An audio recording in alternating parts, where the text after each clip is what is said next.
So thank you, Rachel, again for joining us. Rachel is the co-founder of EditMate, a software and service that modernizes video production. EditMate helps businesses create and crowdsource user-generated video marketing content with their real community of customers, employees, brand ambassadors, and fans. As we were saying before the start of this call, video and digital has become such an important part of maintaining business today through COVID and through the social distancing that we've all adapted to, supposedly at this point. But always excited to learn a little bit more about how we can be doing that better, and brands can be leveraging video for their goals. So Rachel, I'll turn it over to you. Thank you so much for doing this and looking forward to it. Cool, thanks for having me. And thank you to everyone for joining today. So today I'm going to talk about how to produce video marketing content with your phone and also how to crowdsource user-generated video content from your community. And they'll also be using their phones, so all the tips will be relevant for each one. So I'm going to talk about why video, why it's important right now, what kind of videos you can be creating, how to do it, and also give you some examples and resources. So before I get started, I just wanted to also define crowdsourcing user-generated video, because that might be kind of like a new or unfamiliar phrase for a lot of you. Basically, crowdsourcing is just when you're collecting video from multiple people anywhere in the world. Again, this could be your customers, your employees, brand ambassadors, fans, anyone, because everyone's now equipped with a really high-quality video camera right in their pocket with their phone. And user-generated video, for our purposes, is sort of just any video that's not professionally shot from a traditional video production crew. So this is any video shot by anyone with their DSLR, their phone, anything at home, just not professionally shot. So I'll also just talk about who I am and why I have any authority to be speaking about this today. So I've always worked in video. I studied film in college. I was a shooter and an editor doing event videos right out of college. Then I went on to be a producer at a creative agency where we made really high-end corporate videos and commercials. I was a content director at a video startup and then went on to be a production manager at a MTV show. So I've always worked in video. And then in 2015, I co-founded EditMate. So over the last 10, 12 years of my career, I saw that video was rapidly evolving. Things were changing a lot. That technology was changing.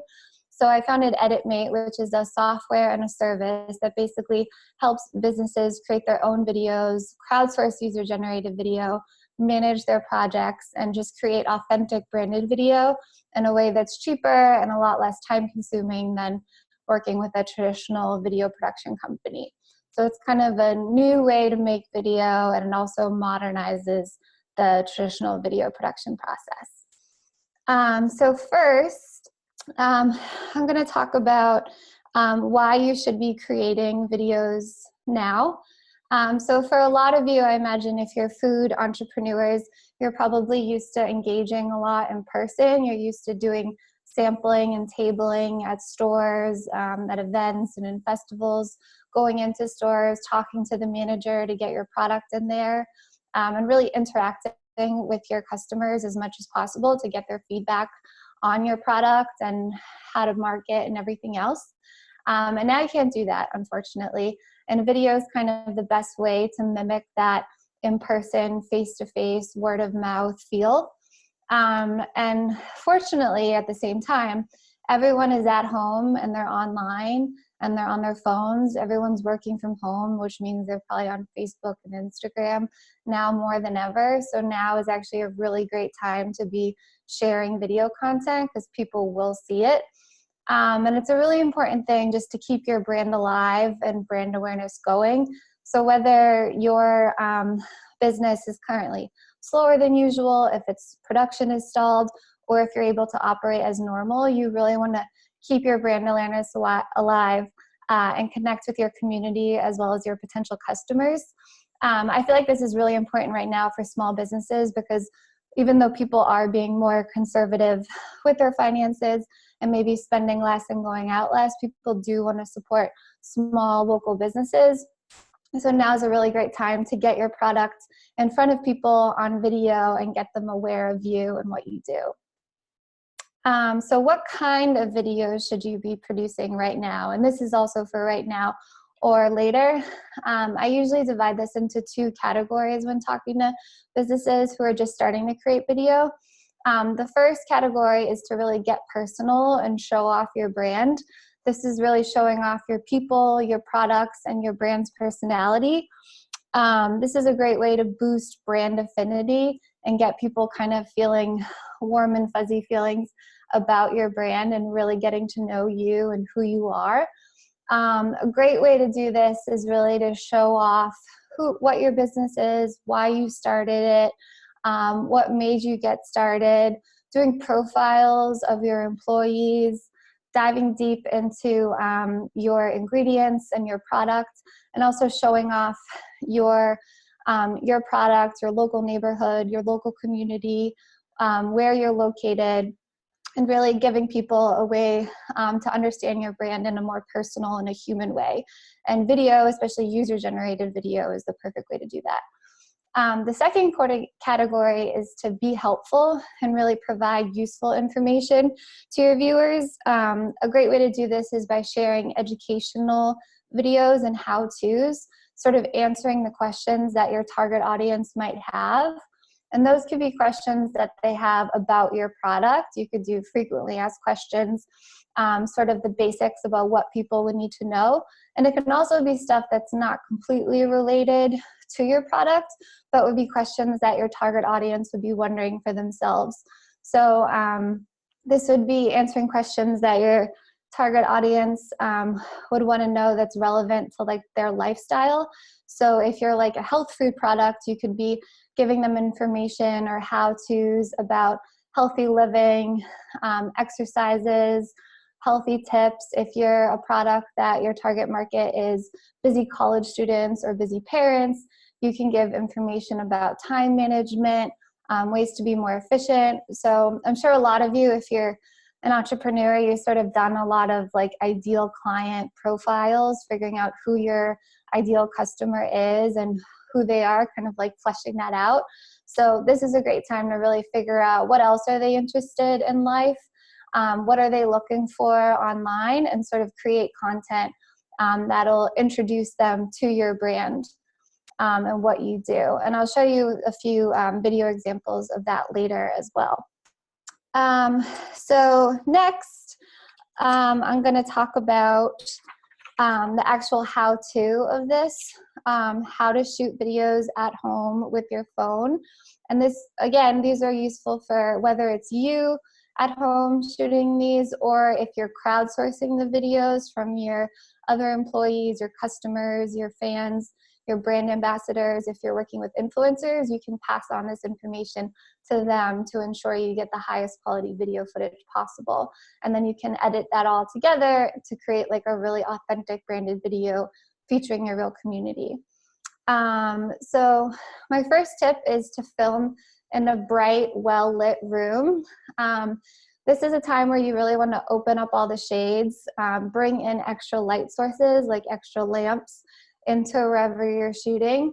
And if you're shooting in front of a window, as you can see in this photo, you want to be positioned so the light from the outside is hitting your face, not the back of you.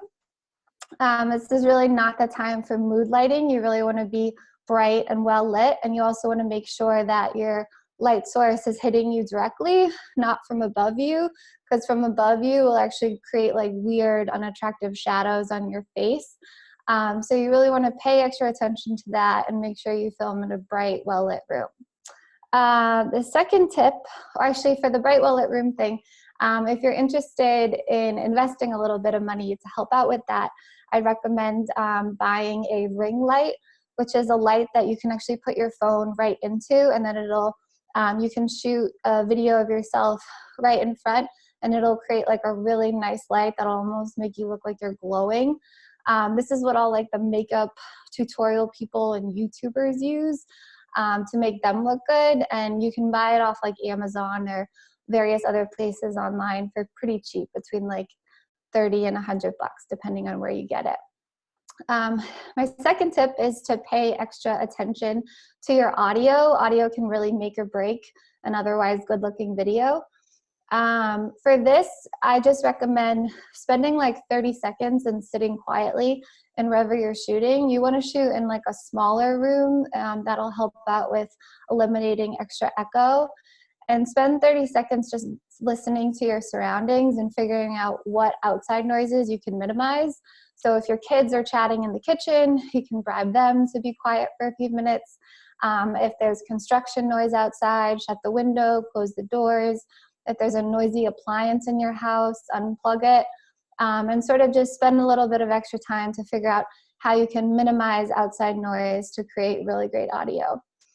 My third tip, and another product actually, for capturing really great audio, your phone captures audio in like an omnidirectional way. So it basically picks up everything from every direction.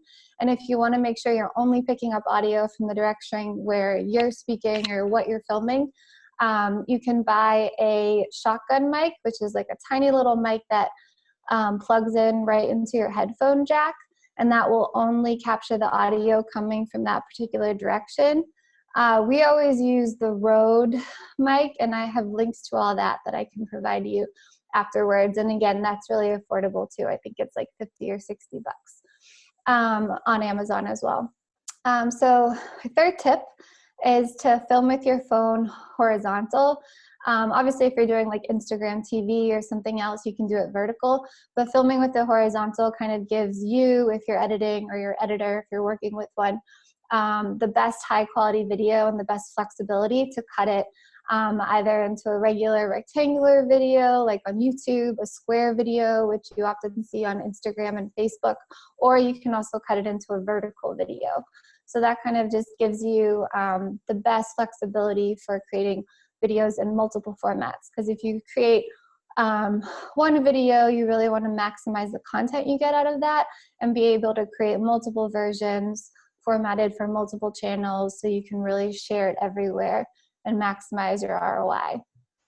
My fourth tip is to just choose a good looking background. And again, that's just spending about 5 minutes and looking at what's going to be behind you when you shoot and adjusting things, adjusting a bookshelf if it's behind you to make sure it looks good, moving some lights and some houseplants around, adjusting any frames or photos in your background.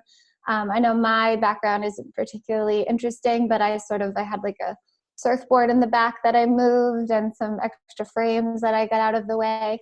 So it's sort of just cleaning it up so it's nothing like too distracting or too messy. So just make sure you spend a few extra time making sure everything looks good in the background. My next tip, number 5, is to angle your phone so it's slightly above your eye line. And this actually gives you, this is kind of a universally flattering angle because it emphasizes your eyes and it minimizes any chances for like a double chin. So even today when I was preparing for this, my laptop is now stacked on about 4 books. So it is right above my eye line. So this is just sort of like a better angle for me. This will just sort of help, especially if you're shooting on your phone. You don't need to, you can buy a tripod for cheap, but you can also just stack some books, put it on a bookshelf, and just make sure it's slightly above your eye line. Number 6 is to wipe the lens on your phone. And this is something really everyone should be doing when you're just taking photos every day, because your phone kind of just accumulates a lot of like dust and grime throughout the day. And just by wiping it, you don't need any like fancy cleaners or whatever. You can just make sure that you get a crystal clear image, and it really makes a huge difference. This would probably be like my number 1 tip for everyone to do all the time, whether they're shooting videos or not. And my last tip is to try to really bring the energy to your video. I know it can be awkward when you're like sitting in a room alone talking to a camera, And it might feel unnatural to sort of be extra energetic, but that will translate the best for you in the video. So sort of just drink some coffee and pretend that your phone is like your best friend that you haven't seen since social distancing started, and try to bring like your best, brightest, most energetic self. It'll really make a difference for your video. So those are my tips. I have these all somewhere else too that I'll send you a link to with some photos and some more examples that will be helpful. I'll provide those to you. I have some more info later. And these are some video examples. So the first one is from a local brand called Superfrau. They make beverages, like electrolyte beverages, with upcycled whey. So recently they created a video where their founder shared how to upcycle yogurt to create more yogurt. And it was really cool. She did like a 10-minute Instagram TV video where she showed the process from start to finish, the ingredients, the tools that you needed. And this is really helpful, especially during the coronavirus when people, aren't getting to the grocery stores that much. They're at home, they're bored, they're looking for things to do. And it was completely relevant to her brand because her beverage is made from upcycled whey. So it kind of fit exactly with what she does, but provided a helpful, useful thing people can learn from. So from that, she had the 10-minute IGTV video, and then we also cut her, I think it was about a minute intro kind of teaser video that she shared on her news feed to promote it. And she got like a quite good amount of like engagement and comments, and it was just like a really helpful thing to keep her brand awareness going and alive and provide useful information. The other example is from quite a large brand called Coravin. They're a little bit different in that they're not a food product, but they're this basically a contraption that you use with your wine bottles. So you don't have to uncork your wine. You can just put it in, and that saves your wine, so you can use it for months at a time. So they actually hosted, they were calling it the world's largest virtual wine tasting. This was a few weeks ago, and they did a Zoom call with, I think it was like 8 or 10 wine experts all around the world from Australia, France, Italy, all over the US. These were like sommeliers, where they had them all talk and discuss wine and drink a red and a white wine and talk about wine pairings and all things wine. And then they put that Zoom call on Facebook Live. So then they had their whole community of Facebook fans and customers from around the world to tune in to participate in this wine tasting, drink their own red and white wines at the same time.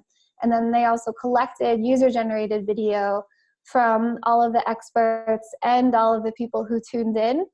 And then we cut together this big recap video for them, showing off their world's largest wine tasting and sharing. They raised a bunch of money for the James Beard Foundation through this, and it was just like a really cool way for them to promote their product, show off their real community, both the experts and their customers, and just create like a whole series of videos from one small virtual event, which was obviously different than doing a real live wine tasting.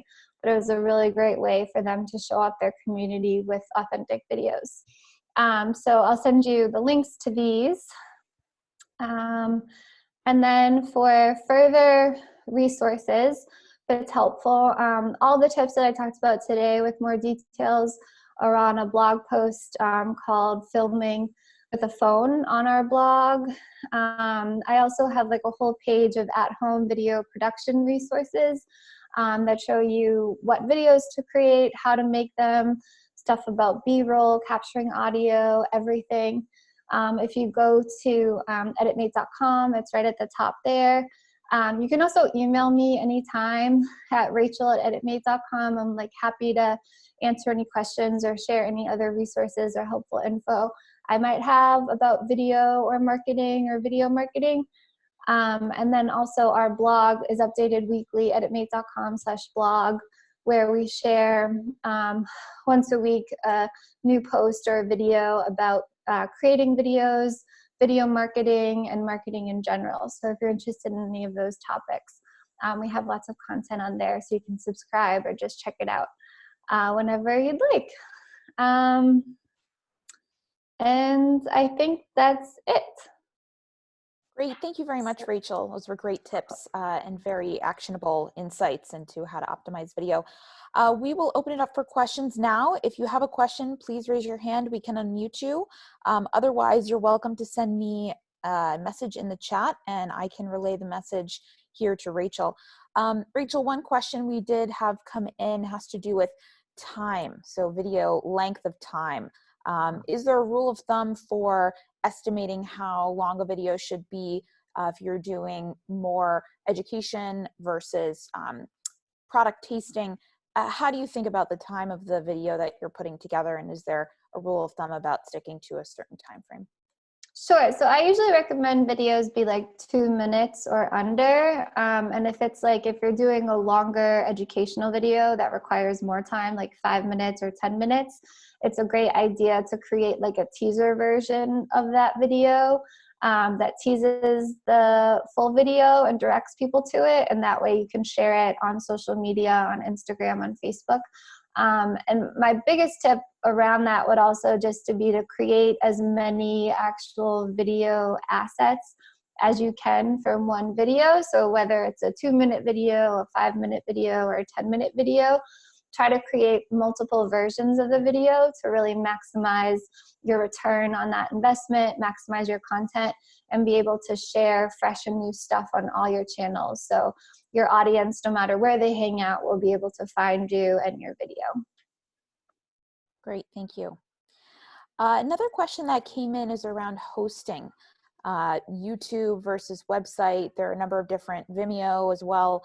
Do you have best practices or ways that you think about which host is best per video? Definitely. So if you're looking for like a kind of more of a free one or a low cost one, YouTube and Vimeo are great.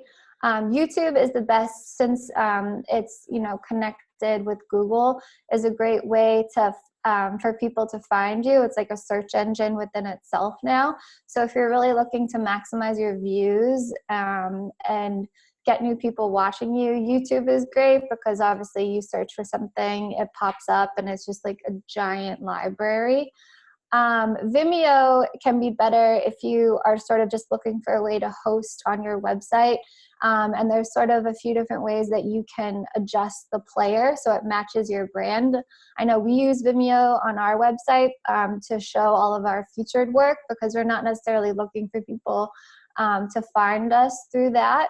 But it's sort of just I like the way the Vimeo player looks, and it can match your website really well.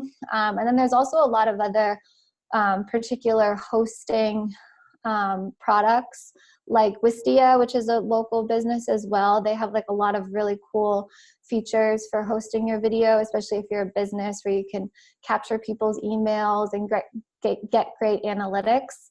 And Bright Cove as well, I know, is a good option. They're kind of might be for like a bigger business, but I'm sure they have lots of other options for smaller ones. And I think they're local to Boston as well. So I'd say definitely check out YouTube and Vimeo are the kind of most basic, obvious ones.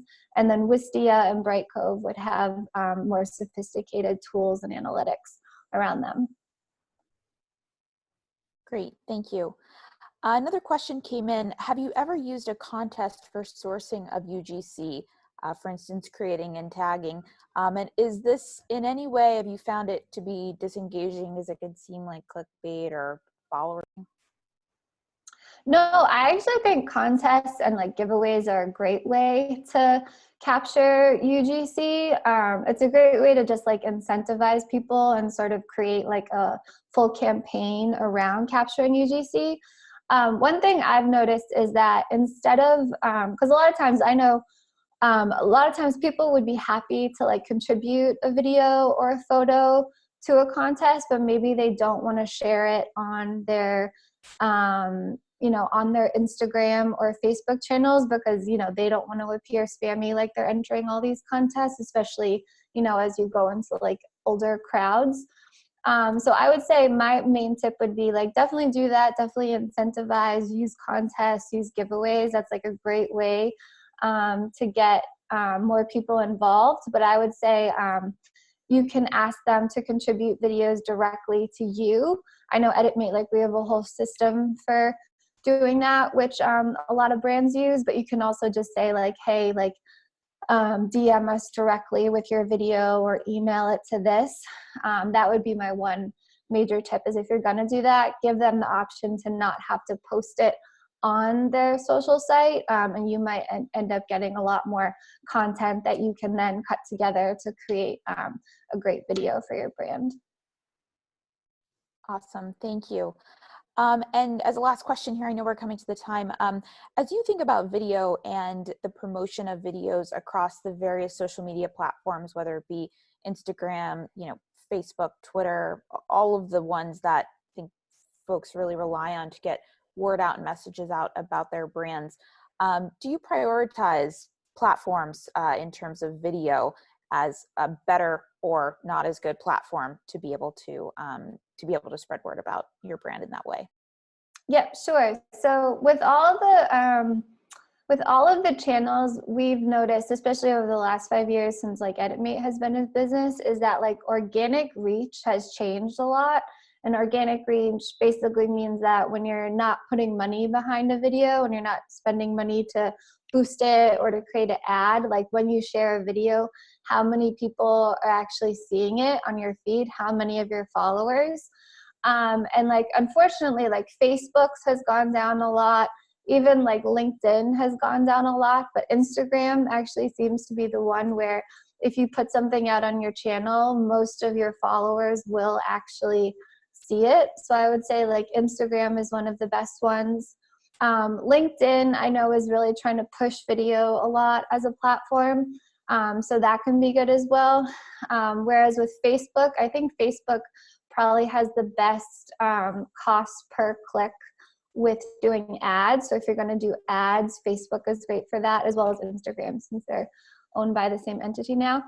So I would say Facebook and Instagram. Facebook for the paid stuff, Instagram for the organic stuff, and LinkedIn probably for more if you know exactly who your audience is. If it is like a business minded thing, LinkedIn is good, but probably for food businesses, I think Instagram would be good for sharing those like teasers. And then if it's a longer video, you can post it on IGTV or direct them to YouTube. But I think the biggest thing to remember is that like people really hang out in different places. I know I probably look at Instagram more than I do any other channel. My parents look at Facebook more than any other channel. I have other friends who are constantly on LinkedIn. Is that it's a great idea to really create multiple versions of your video formatted for each channel, and then be able to sort of just spread it everywhere to maximize the amount of people that view it. Great, thank you. Well, thank you so much, Rachel. We really appreciate your time today and sharing word about all the great resources that EditMate provides, but also just perspective on how to leverage video for your brand's goals. And sure. Oh, and sorry, one last thing I wanted to say is that if anyone would like the link to the deck, which has like the links to the video examples and all the resources, just email me at rachel@editmate.com and I can send that off to you. Great. Well, and I was going to repeat your email, but you just did. So great. If you have any questions, please reach out to Rachel. As always, Branchfood is here as well. If you have feedback for our sessions or suggestions, we are all ears. So please email info@branchfood.com. The recording of this session will be made available later today on our YouTube channel, which will be linked through branchfood.com/servingupsupport, which is where all of the past presentations can be found and watched, as well as what's upcoming on our agenda. Please join us tomorrow. We'll be hearing from Erica Tutko over at Layton, who will be talking about R&D tax credits for food businesses, and sharing a little bit more about, on the finance side, how businesses can be capturing that as you continue to do research and development for new brands. So thank you all for joining. Rachel, thank you again for your time, and we look forward to seeing all of you back here tomorrow. Cool, thank you. Bye-bye.